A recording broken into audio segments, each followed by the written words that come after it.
It's a great honor and privilege for me to be here with you. I would like to express my sincere gratitude to Honorable Gavin Williams and other parliamentarians who have made a positive contribution to our cause. Today I bring a message of goodwill and best wishes from the Republic of Somaliland, its House of Representatives, and most importantly, its people. On behalf of my people, I wish to express our sincere gratitude to Gavin for securing the debate on Somaliland recognition in the House of Commons. It was an important debate which underlined our people's universal right for self-determination and raised the hobbies and inspiration of so many in my country. Thank you once again. Before I go down to where Somaliland stands today as a nation, I would like to share with you a brief and concise background information in a historical context about my country.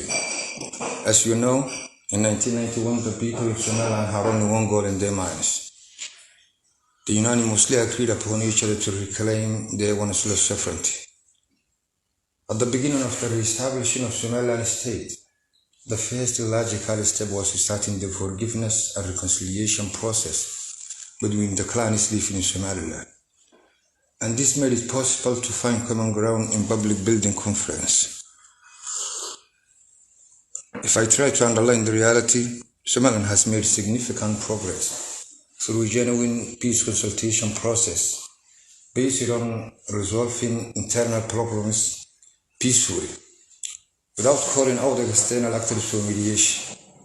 Our elders, politicians, and all those who have been working the reunification of the Somaliland people were free foreign interferences. And that's why we are different to our neighbors. Somaliland has not easily become a viable, stable, and peaceful nation. Our people have come a long way in building and maintaining government institutions. But the tangible progress that we have made in recent years is quite astonishing and commendable.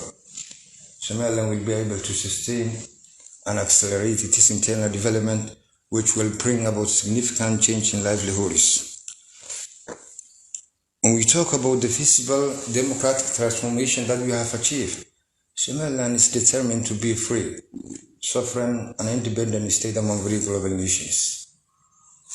In terms of implementation multi-party system, free and fair elections, state building that my people have achieved over the last 30 years, no one can deny it at all.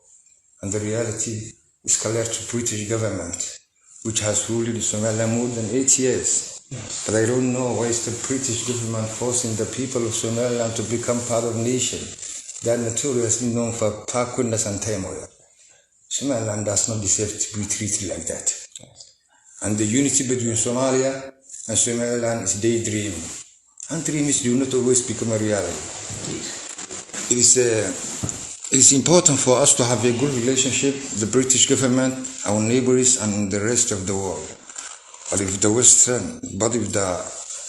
international community do not realize the value of Somaliland and its main location, there are other major global powers that are interested in having a close relationship with us, whereby they will be able to gain greater access into the strategically important Horn of Africa region. Thank you, Mr. Gavin Williams, how you support our nation.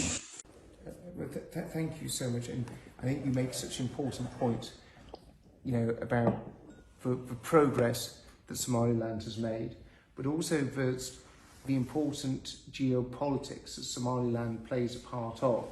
And you're right, I mean, you've seen so many African countries sell their soul